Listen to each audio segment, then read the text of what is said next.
वही बकवास कर। मतलब मैं क्या करूं यार, मेरी प्रॉब्लम हो रही है। बादशाह को पड़ा सरेआम जोरदार तमाचा, इज्जत की उड़ गई धज्जियां, मुंह ताकते रह गए बादशाह। वरुण धवन ने बॉर्डर 2 के सेट से शेयर की अनसीन फोटोग्राफ। आहान शेट्टी का फर्स्ट लुक आया सामने। सलमान खान ने रिलीज किया गैलवान का पहला लुक। आंखों में मरमिटने का जज्बा लिए दिखे भाईजान। सनी देओल की हनुमान वाली एंट्री पर मच गया धमाल। रामायण के लिए वसूले करोड़ों रुपए। सरजमी का ट्रेलर हुआ रिलीज। फर्ज और रिश्तों के बीच उलझे काजोल, पृथ्वीराज और इब्राहिम। दुल्हन बनेगी कपूर खानदान की ये लाडली। घुटनों पर बैठ बॉयफ्रेंड ने किया प्रपोज। अंगूठी पहनते ही अंशुला ने लिप किस करके लुटाया प्यार। सुशांत की तरह कार्तिक को टारगेट कर रहे हैं बड़े सितारे। अमाल मलिक ने बताया बॉलीवुड का काला सच। बोले 100 लोग हैं हटाने की फिराक में। कांटा लगा के मेकर्स का बड़ा ऐलान। शेफाली जरीवाला के नाम किया गाना। बोले अब नहीं बनेगा इसका sequel. Hindustani Bhau Ekta Kapoor controversy. Bandra magistrate court ने खार पुलिस स्टेशन को भेजा कारण बताओ नोटिस। और सैफ अली खान को भोपाल संपत्ति विवाद में लगा बड़ा झटका। पलटा गया ट्रायल कोर्ट का 25 साल पुराना फैसला। नमस्कार दोस्तों, आप देखना शुरू कर चुके हैं टॉप 10 बॉलीवुड हेडलाइंस। अब इन खबरों को हम आपके सामने विस्तार से रखने जा रहे हैं। आप इस वीडियो के अंत तक हमारे साथ बने रहिएगा। सिंगर और रैपर बादशाह एक बार फिर से एक वीडियो की वजह से सुर्खियों में नजर आ रहे हैं। बादशाह का यह वीडियो काफी तेजी से वायरल हो रहा है। वीडियो में दिखाया जा रहा है कि एक शख्स बादशाह को थप्पड़ मार रहा है। वो शख्स बोलता है कि हमारी पहले भी आपसे बात हुई थी। उस पर बादशाह बोलते हैं कि चाहे जितनी भी बात कर लो, हर बात पर वही बकवास, हर बार वही बात। उसी बात को सुनकर वो शख्स चिल्लाते हुए बोलता है कि हर बार जैसा आप बोलोगे वैसा थोड़ी ना होगा।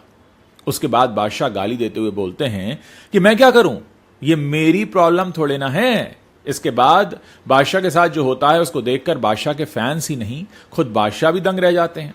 क्योंकि बादशाह जिस शख्स के साथ बहस कर रहा होता है वही शख्स बादशाह को सबके सामने एक जोरदार थप्पड़ जड़ देता है। इसके बाद बादशाह के चेहरे पर केक मल देता है। लेकिन यह पहली बार नहीं है जो बादशाह की ऐसी वीडियो वायरल हुई है। इससे पहले भी बादशाह 6 जून के दिन एक कंट्रोवर्सी में शामिल होते दिखे थे, जब बादशाह ने लाल दिल वाली इमोजी के साथ एक्स पर दुआ लिपा ट्वीट किया था। इसके बाद बादशाह के फैंस ने बातें बनानी शुरू कर दी थी, जिसके बाद बादशाह ने जवाब देते हुए कहा था कि मैं उसके साथ बच्चे पैदा करूंगा, जिसकी वजह से बादशाह को ट्रोलिंग का सामना करना पड़ा था। बॉलीवुड एक्टर सनी देओल, वरुण धवन, आहान शेट्टी और दिलजीत दोसांझ स्टारर बॉर्डर 2 की शूटिंग इन दिनों पुणे शहर में चल रही है। यह फिल्म साल 2026 की मोस्ट अवेटेड मूवीज में से एक है। हाल ही में टीम ने कई सारे फोटोग्राफ्स शेयर किए थे जिसमें उनका धांसू अवतार दिख रहा था। अब वरुण धवन ने फैंस की एक्साइटमेंट को बढ़ाते हुए आहान शेट्टी की यूनिफॉर्म लुक को पहली बार शेयर किया है। वरुण धवन ने इंस्टाग्राम पर सेट से पर्दे के पीछे की कुछ झलकियां साझा की। एक तस्वीर में आहान शेट्टी का हाथ कीचड़ में सना हुआ था। वरुण ने कीचड़ में सने अपने हाथ की भी ऐसी ही एक तस्वीर साझा की, जिसमें फैंस कहने लगे कि यह फिल्म वाकई में धांसू होने वाली है। भूषण कुमार, कृष्ण कुमार, जेपी दत्ता और निधि दत्ता की शानदार प्रोडक्शन टीम की ओर से निर्मित इस फिल्म को गुलशन कुमार और टी सीरीज ने जेपी दत्ता की जेपी फिल्म्स के साथ मिलकर प्रस्तुत किया है। सलमान खान ने अपनी आने वाली फिल्म बैटल ऑफ गैलवान की अनाउंसमेंट कर दी है। सलमान ने सोशल मीडिया अकाउंट पर फिल्म का पहला लुक शेयर किया है, जिसमें वो काफी दमदार लुक में नजर आ रहे हैं। आपको बता दें कि सलमान खान की इस फिल्म की चर्चा पिछले कई दिनों से हो रही थी। ऐसे में अब इस फिल्म की शानदार तरीके से घोषणा हो गई है। सलमान खान ने जो वीडियो अपने इंस्टाग्राम पर शेयर किया है उसमें सलमान का एक खूंखार लुक दिखाई दे रहा है। वहीं उनकी आंखों में देशभक्ति का जुनून भी साफ दिख रहा है। सलमान खान के इस पोस्टर ने फैंस के रोंगटे खड़े कर दिए हैं। जी हां, जिस अंदाज में भाईजान नजर आ रहे हैं वो देखकर लोग उनके दीवाने हो गए हैं। वहीं आपको बता दें कि सलमान खान की यह फिल्म सच्ची कहानी पर बनी है। फिल्म बैटल ऑफ गैलवान के मोशन पोस्टर के साथ बताया गया है कि यह जंग समुद्र तल से करीब 15,000 फीट की ऊंचाई पर लड़ी गई थी। भारत ने बिना एक भी गोली चलाए ये सबसे खतरनाक जंग लड़ी थी। वहीं बात करें फिल्म के डायरेक्टर की तो इसे अपूर्वा लखिया ने डायरेक्ट किया है। नितेश तिवारी की मोस्ट अवेटेड फिल्म रामायण को लेकर चर्चाएं जोरों पर हैं। फिल्म का फर्स्ट लुक सामने आ चुका है और फैंस इसे लेकर खासे उत्साहित नजर आ रहे हैं। रणबीर कपूर के भगवान राम, यश के रावण और साई पल्लवी के सीता बनने के बाद अब चर्चा का केंद्र बने हैं सनी देओल। इस प्रोजेक्ट में भगवान हनुमान का किरदार निभा रहे हैं सनी देओल। अब सवाल उठता है कि इस दमदार भूमिका के लिए सनी देओल ने कितने रुपए की फीस ली है। रिपोर्ट्स की माने तो सनी ने रामायण में हनुमान का किरदार निभाने के लिए करीब 40 से 45 करोड़ रुपए की मोटी रकम वसूली है। वहीं रणबीर कपूर को 2 पार्ट की इस फिल्म के लिए 65 करोड़ रुपए दिए गए हैं। इस फिल्म का बजट भी किसी सुपर हीरो फ्रेंचाइजी से कम नहीं है। 1200 करोड़ रुपए के भव्य बजट में बनी ये रामायण सिर्फ भारत ही नहीं बल्कि इंटरनेशनल लेवल पर भी चर्चा का विषय है। फिल्म में वीएफएक्स का काम DNEG जैसी इंटरनेशनल कंपनी देख रही है, जिसने हॉलीवुड की कई फिल्मों में अपना काम किया है। फिल्म में रणबीर कपूर, यश, साई पल्लवी और सनी देओल के अलावा भी कई बड़े नाम नजर आने वाले हैं, जिनकी घोषणा बहुत जल्द की जाएगी। काजोल, पृथ्वीराज सुकुमारन, इब्राहिम अली खान, इन तीनों की आने वाली एक फिल्म है, नाम है सरजमी, जिसका ट्रेलर रिलीज हो चुका है। ट्रेलर के मुताबिक पृथ्वीराज सुकुमारन फिल्म में विजय मेनन का किरदार निभा रहे हैं। वो एक ऐसा व्यक्ति है जो एक तरफ पिता के प्यार और दूसरी तरफ फौजी के फर्ज के बीच फंसा हुआ है। वो अपनी सरजमी के लिए कुछ भी कर गुजरने को तैयार है। वहीं काजोल मेहर नाम की महिला के किरदार में है, जो विजय मेनन की पत्नी है। वो अपने परिवार को एकजुट रखने के लिए किसी भी हद तक जा सकती है। इनके अलावा इब्राहिम अली खान फिल्म में हरमन का रोल कर रहे हैं। वो एक कमजोर और परेशान नौजवान है जो सही और गलत के बीच फंसा हुआ है।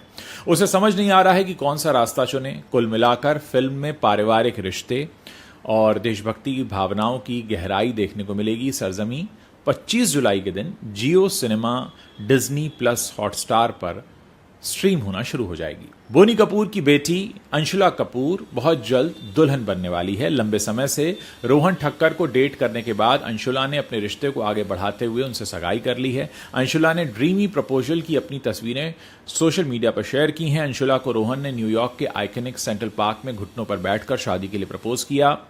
रोहन ठक्कर ने अंशुला को डायमंड रिंग पहनाई। अंशुला ने अपने फैंस के साथ सगाई की गुड न्यूज शेयर करते हुए लिखा, हम एक ऐप पर मिले थे, बातचीत शुरू हुई, हम सुबह 6 बजे तक बात करते रहे। 3 साल बाद उसने मुझे मेरे फेवरेट शहर में सेंट्रल पार्क में कैसल के सामने प्रपोज किया। मुझे वो प्यार महसूस हुआ जो आपको घर का एहसास कराता है। आपको बता दें कि रोहन ठक्कर एक स्क्रिप्ट राइटर हैं। उनके लिंक्डइन प्रोफाइल के अनुसार वो अभी करण जौहर के धर्मैटिक एंटरटेनमेंट में बतौर राइटर फ्रीलांस काम करते हैं। उन्होंने UCLA से पढ़ाई की है और न्यूयॉर्क फिल्म एकेडमी से प्ले राइटिंग और स्क्रीन राइटिंग में मास्टर्स की डिग्री हासिल की है। सिंगर और म्यूजिक कंपोजर अमाल मलिक ने हाल ही में बॉलीवुड इंडस्ट्री के बारे में खुलकर बात की। एक इंटरव्यू में उन्होंने कहा कि इंडस्ट्री में कार्तिक आर्यन के साथ भी वही व्यवहार हो रहा है जैसा पहले दिवंगत सुशांत सिंह राजपूत के साथ हुआ था। एक इंटरव्यू में अमाल मलिक ने कहा कि अब लोगों को फिल्म इंडस्ट्री की सच्चाई समझ आ चुकी है। ये इंडस्ट्री अंदर से इतनी काली है कि कई बार लोगों की जान तक चली जाती है। सुशांत सिंह राजपूत इन सबको सहन नहीं कर पाए। कुछ लोग कहते हैं कि उनकी मौत मर्डर थी, कुछ कहते हैं सुसाइड थी, लेकिन जो भी हुआ इंसान तो चला गया। उन्होंने ये भी कहा कि अब वही सब कुछ कार्तिक आर्यन के साथ भी हो रहा है। उसे भी अलग करने की कोशिश की जा रही है, लेकिन फिर भी वो मेहनत कर रहा है, मुस्कुरा रहा है, डांस करता है और आगे बढ़ रहा है। कार्तिक भी एक आउटसाइडर है जिसने अपनी मेहनत से नाम कमाया है, लेकिन अब भी 100 लोग उसे हटाने की कोशिश में लगे रहते हैं। इंडस्ट्री में पावर प्ले होता है, गेम्स खेले जाते हैं और बड़े बड़े प्रोड्यूसर्स और एक्टर्स इसमें शामिल रहते हैं। कांटा लगा फेम शेफाली जरीवाला अब इस दुनिया में नहीं रही। 42 साल की उम्र में शेफाली का निधन हो गया। शेफाली को कांटा लगा से पहचान मिली थी। शेफाली के निधन के बाद कांटा लगा के सीक्वल बनाने की खबरें सामने आ रही थीं। इन खबरों पर गाने के मेकर्स ने रिएक्ट किया है। इस गाने को राधिका राव और विनय सप्रू ने डायरेक्ट किया था। डायरेक्टर्स ने एक स्टेटमेंट में साफ कर दिया है कि वो उसका रीमेक नहीं बनाएंगे। राधिका राव और विनय सप्रू ने शेफाली जरीवाला को ट्रिब्यूट दिया है। उन्होंने उन रिपोर्ट्स को खारिज कर दिया है जिसमें गाने के सीक्वल बनाने के बारे में कहा जा रहा था। राधिका और विनय ने एक जॉइंट स्टेटमेंट शेयर किया है जिसमें शेफाली को याद करते हुए उन्होंने लिखा, कल प्रेयर मीट थी, अंतिम विदाई। तुमने हमेशा कहा था कि तुम सिर्फ और सिर्फ कांटा लगा गर्ल बनकर रहना चाहती हो, इसीलिए हम अब कभी भी कांटा लगा का सीक्वल नहीं बनाएंगे, न पहले बनाया और ना ही आगे कभी बनाएंगे। हम कांटा लगा को हमेशा के लिए रिटायर कर रहे हैं। ये हमेशा तुम्हारा था, ये हमेशा तुम्हारा ही रहेगा। शेफाली RIP। यूट्यूबर विकास पाठक यानी कि हिंदुस्तानी भाऊ ने एकता कपूर पर भारतीय सैनिकों के अपमान का आरोप लगाया है। साल 2020 में उन्होंने मुंबई की खार पुलिस स्टेशन में शिकायत दर्ज कराई थी, लेकिन पुलिस ने अब तक इस मामले में एफआईआर दर्ज नहीं की। इसी के चलते हिंदुस्तानी भाऊ के वकील अली काशिफ खान ने बांद्रा मजिस्ट्रेट कोर्ट में इस मामले की शिकायत की। कोर्ट ने शुक्रवार को शिकायत पर सुनवाई करते हुए खार पुलिस स्टेशन को 28 जुलाई तक कारण बताओ नोटिस जारी किया है। ये शिकायत एकता कपूर, उनके पिता जितेंद्र कपूर और मां शोभा कपूर के खिलाफ की गई थी। आपकी जानकारी के लिए बता दें कि ऑल्ट बालाजी पर वेब सीरीज ट्रिपल एक्स में भारतीय सैनिकों का अपमान करने का उन पर आरोप लगा है। वकील अली काशिफ खान देशमुख की एफआईआर के मुताबिक ऑल्ट बालाजी की एक वेब सीरीज के एपिसोड में सेना के जवान को अवैध सेक्सुअल एक्टिविटी करते दिखाया गया है। शिकायत में कहा गया कि विकास पाठक उर्फ हिंदुस्तानी भाऊ को मई 2020 में इसके बारे में पता चला था, जिसके बाद उन्होंने इसकी शिकायत दर्ज कराई थी। मध्य प्रदेश हाईकोर्ट से बॉलीवुड एक्टर सैफ अली खान को एक बड़ा झटका लगा है। भोपाल में नवाब के पुश्तैनी संपत्ति विवाद पर हाईकोर्ट का फैसला आया है। नवाब हमीदुल्ला खान के वारिसों की अपील पर हाईकोर्ट का फैसला आ गया है, जो बॉलीवुड अभिनेता सैफ अली खान के पक्ष में जाता नजर नहीं आ रहा है। इससे आगे के लिए उनकी मुश्किलें बढ़ सकती हैं। पुश्तैनी संपत्ति से जुड़ा यह मामला बहुत पुराना है और इस पर भोपाल ट्रायल कोर्ट ने 25 साल पहले फैसला सुनाया था। अब इस फैसले को नवाब हमीदुल्ला खान के वारिसों की अपील के बाद रद्द कर दिया गया। मामला भोपाल में 1500 करोड़ रुपए की संपत्ति से जुड़ा है। कोर्ट के मुताबिक भोपाल ट्रायल कोर्ट का 25 साल पुराना फैसला रद्द कर दिया गया है और उसमें नए सिरे से सुनवाई का आदेश दिया गया। इसके लिए कोर्ट ने 1 साल का समय दिया है ताकि जल्द से जल्द अन्य वारिसों को भी न्याय मिल सके। ये पैतृक संपत्ति नवाब की बड़ी बेगम की बेटी साजिदा सुल्तान को दे दी गई थी, जो सैफ अली खान की परदादी थी, लेकिन बाकी वारिसों ने मुस्लिम पर्सनल लॉ के मुताबिक संपत्ति के बंटवारे की मांग उठाई है और इसे पूरी पारदर्शिता के साथ करने की विनती की है। सैफ अली खान से जुड़ी संपत्ति विवाद की बात करें तो 25 साल पहले बेगम सुरैया, नवाबजादी कमरताज राबिया सुल्तान, नवाब मेहरताज साजिदा सुल्तान और बेगम मेहरताज नवाब साजिदा सुल्तान ने साल 2000 में हाईकोर्ट में अपील दायर की थी। ये मामला अरबों रुपए की संपत्ति का है, जिसमें हजारों एकड़ की जमीन समेत अहमदाबाद पैलेस भी शामिल है। दोस्तों, ये वो 10 बड़ी खबरें हैं जो इस वक्त इंटरनेट पर छाई हुई हैं, बॉलीवुड से जुड़ी हुई हैं। अगर आपको वीडियो पसंद आया है तो इसे अपने दोस्तों के साथ शेयर करना मत भूलिएगा।